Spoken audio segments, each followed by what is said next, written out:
পাচ্ছেন বিক্ষোভের সামনে কিন্তু বিজেপি।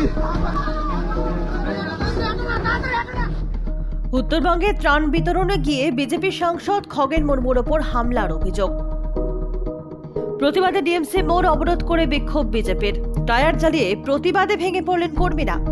উত্তরবঙ্গে ত্রাণ বিতরণে গিয়ে বিজেপি বিধায়ক খগেন মুর্মুর ওপর হামলার অভিযোগ ঘিরে রাজনৈতিক অঙ্গনে চাঞ্চল্য।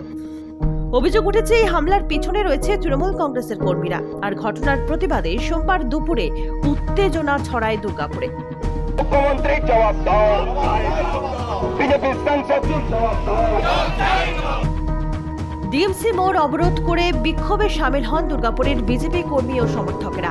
টায়ার জ্বালিয়ে হাতে দলীয় পতাকা নিয়ে তারা স্লোগান দিতে থাকেন, খগেন মুর্মুর ওপর হামলার বিচার চাই, তৃণমূলের গুন্ডামি চলবে না। বিক্ষোভে নেতৃত্ব দেন দুর্গাপুর পশ্চিমের বিজেপি বিধায়ক লক্ষণ ঘড়ুই। তিনি বলেন, যেখানে একজন নির্বাচিত জনপ্রতিনিধিও নিরাপদ নন, সেখানে সাধারণ মানুষ কতটা নিরাপদ সেটা সবাই বুঝে নিচ্ছেন। রাজ্য জুড়ে তৃণমূলের সন্ত্রাস চলছে, আমরা এর তীব্র প্রতিবাদ জানাচ্ছি। প্রায় 15 মিনিট ধরে চলে এই অবরোধ। উত্তরবঙ্গের বিদ্যুৎ দুর্গতদের পাশে দাঁড়ানো সাংসদ খগেন মুর্মুর উপর প্রাণঘাতী হামলা হলো, কাস্তার্থে অবরক্ত মহোদয় কি জবাব দাও। শিলিগুড়ির বিধায়ক শঙ্কর ঘোষ তার নেতৃত্বে শহীদ ভট্টাচার্যের নেতৃত্বে টিম গেছিলেন এখানে উদ্ধার কাজ করার জন্য। ইতিমধ্যেই বিভিন্ন ক্লাব, রাষ্ট্রীয় স্বয়ংসেবক সংঘ, বিজেপি বিধায়ক, এমপি কার্যকর্তারা উদ্ধার কাজে নেমেছেন। দুর্ভাগ্যের বিষয়, মালদার সাংসদ খগেন মুর্মু এবং শঙ্কর ঘোষের উপর যে আক্রমণ নেমে এসছে, মাথা ফাটিয়ে দেওয়া হয়েছে, তারা সিরিয়াস অবস্থা হাসপাতালে ভর্তি আছে।